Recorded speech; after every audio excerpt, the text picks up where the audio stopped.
Hi there, this is Josh from Literary Gladiators, and today I'm here to talk about the 10 worst rated books that I've read, according to Goodreads, as of January 14th, 2023. I came out with my best rated books that I've read according to Goodreads as well, as of 2023. You can check that video out. But just like that one, the list really hasn't changed too much. Going into next year, it may change some more, but perhaps not, because my goal is to read books that are good, and I want to read books that I think should get a good rating, and everybody else feels the same or somewhat similar. But unlike the other one, where only one of them I felt was just okay, here there were actually a few good ones that got pretty decent ratings from me. But let's get right into it, and I will run everything by you as I make my way through the list. The worst rated book that I've read, according to Goodreads, is once again Salem, Pact by Carlotta, Holton. It has an average Goodreads rating of 2.8. I gave it a rating of 2 stars, and this is based off of 5 ratings. It's always unfortunate, and I need to get myself to read more by Carlotta Holton. I've read both of her Touching the Dead collections. Both of them were 4-star reads. It was just unfortunate that, to me, Salem Pact was not the extraordinary reenactment of the Salem witch trials that I was really looking for, or was really intrigued by. The Crucible is probably the best work that touches upon and or reenacts the Salem witch trials. There have been a lot of pieces that have touched upon it as well, and it's very difficult to hit that mark. But the Carlotta Holton works that I do need to read are Vampire Resurrection and Deadly Innocence. And perhaps this will be the year that I get to them. The next worst rated book that I've read, according to Goodreads, is Blizzard by George Stone.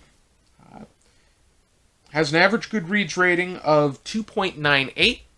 I gave it a rating of 1 star, and it has a total of 50 ratings, which it's quite surprising that it has 4 more ratings compared to last year, and it went up from 2.96 to 2.98, which really isn't much. Not much of a difference. And it seemed to just level out for the most part. But I'm surprised it's even still in print. I just happened to get it at a library sale. They were selling books at the county library, and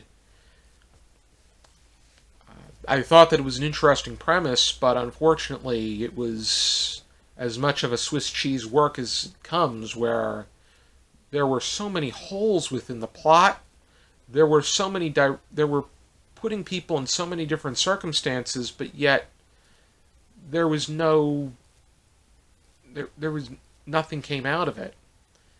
And it was just a disaster of a piece, which is unfortunate because it had so much potential. Number 3 on my list of worst rated books that I've read according to Goodreads is Andrew's Brain by E.L. Doctorow. It was his last work, and has an average Goodreads rating of 3.21. I gave it a rating of 4 stars. I thought it was good. And so I I have an unpopular opinion of it, and it's positive on a negative rather than negative on a positive. But a total of 4,587 people have rated this book on Goodreads, and I really thought it was an intriguing approach, and I thought it was I was engaged when I read this. I do need to refresh myself some, but what I remember is thinking that this was quite unique and worth checking out. Number 4 on my list is Doctor Who Borrowed Time by Naomi Alderman. Average Goodreads rating of 3.21. I gave it a rating of 2.5 stars. And this is based off of 29 ratings. To me, the only people that are going to get or understand this piece are those that are enthusiasts of the show. If you are not into the show, you're going to be at a major disadvantage when it comes to being able to understand what's going on, because it incorporates an active Doctor and, for the most part, active characters within the active series at that time. The characters were very paper thin, and the only thing that really stuck out to me was the analogy that the 11th Doctor gave using very heavy cake icing to describe measurements. Probably number 5 on this list is the one that I feel least deserves to be here. I think that it should not be in the 10 worst rated, in my perspective. And that is the Great French Short Stories, edited by Paul Negri. It has an average Goodreads rating of 3.28, and I gave it a rating of 4 stars. This is based off of 25 ratings. First of all, I think more people should read the book, because I feel that it is a great sampling of various authors in French literature.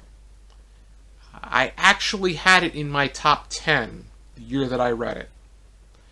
And I think that people will benefit from being able to get to know more French writers. You have Guy de Maupassant and his noteworthy work, The Necklace. You also have Émile Zola. You have Prosper Mérimée. You have Voltaire. It's just a great and eclectic collection of French writers, and it's very affordable, too, because it's published by Dover Publications. And their works are generally very cheap. At its face value, too. Not discounted, but at face value. The 6th worst rated book that I read according to Goodreads, and one that I agree deserves to be on this list, is I Am the Mountain Mouse by Gianna Marino. Average Goodreads rating of 3.29. I gave it a rating of 1.5 stars, and there are a total of 164 ratings. The Mountain Mouse at hand is the most arrogant, smug, cocky little galloping excrement that there is, taking advantage of his poor, average, simpleton cohorts and peers, just because he wants to prove that he's so much better than they are. And he's just put in all these different circumstances, and he's always the one that comes out on top. It's just not a very feel-good piece. It's like taking advantage of your friends. That's the equivalent to, if you feel good about taking advantage of your friends and being better off than they are when all's said and done, then you'll like this piece. If you are a person that cares for their friends and has a sense of empathy, then you're not going to like this piece. And that's most people. The next one on this list, number 7, is one that hopped back onto the list. And that is Faber New Poets 2. And this was the year that Toby Martinez de las Rivas contributed poems. Has an average Goodreads rating of 3.33. I gave it a rating of 3.5, and this is based off of 18 ratings. And this is just one that really... The poems in this piece were good, but not necessarily memorable. Nothing that really sticks out or made me say, wow. Number 8 on this list is Moscow in the 1930s by Natalia Gromova. Average Goodreads rating of 3.33. I gave it a rating of 2 stars, and there are a total of 6 ratings. I got this as an arc. I wish that I was able to like this more, because it was the intent was that it would cover figures in Russian literature in particular. It was the arts as a whole, but Russian literature was the main part. And I thought that it really missed the mark on covering those that were extraordinary writers within that time period. And it really didn't engage either. Number 9 on this list is My Dog Tulip by J.R. Ackerley. And has an average Goodreads rating of 3.35. I gave it a rating of 1.5 stars, and this is based off of 1,858 ratings. This could have been a special, heartfelt, extraordinary piece about a man and his connection to his German Shepherd, or in this case, they call it an Alsatian. His dog, Tulip. But he's more concerned about the way that Tulip goes number 1 and number 2. And Tulip's breeding life. He just micromanages every little specimen and just sees Tulip for her imperfections rather than the fact that she was so meaningful to him.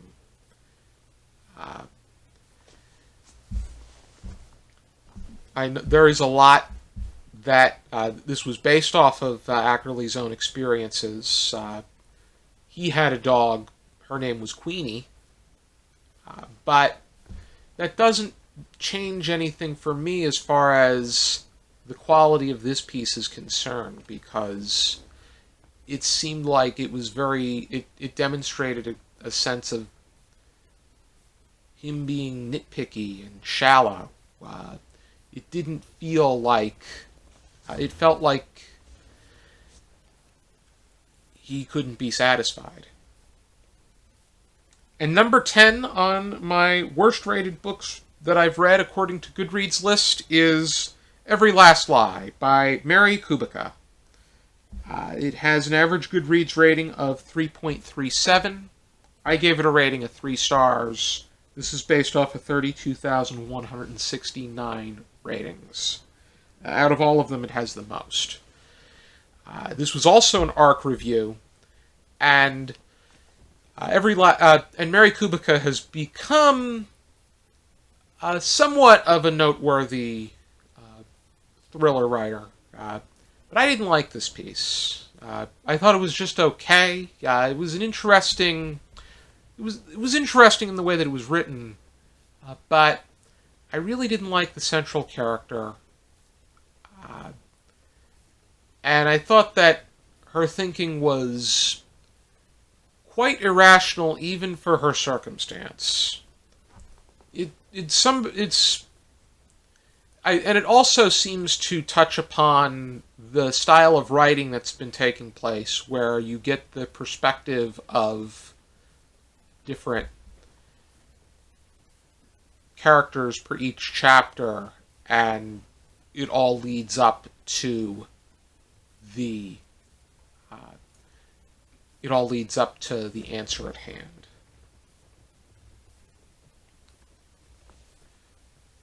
Those are the 10 worst-rated books that I've read, according to Goodreads, as of January 14th, 2023. We'll have to see if anything changes going into next year, but I'm hoping that this year I read more good books than bad books. And I think all of us wish that all of the time, even though sometimes it's fun to vent on things that you couldn't stand. But in good nature. If you like what you see on this channel, please subscribe to our channel. And if you really like what you see, please support us on our Patreon, for the money that we make will allow us to provide you, the viewer, with even more great content. Thank you for tuning in, and for now, keep reading.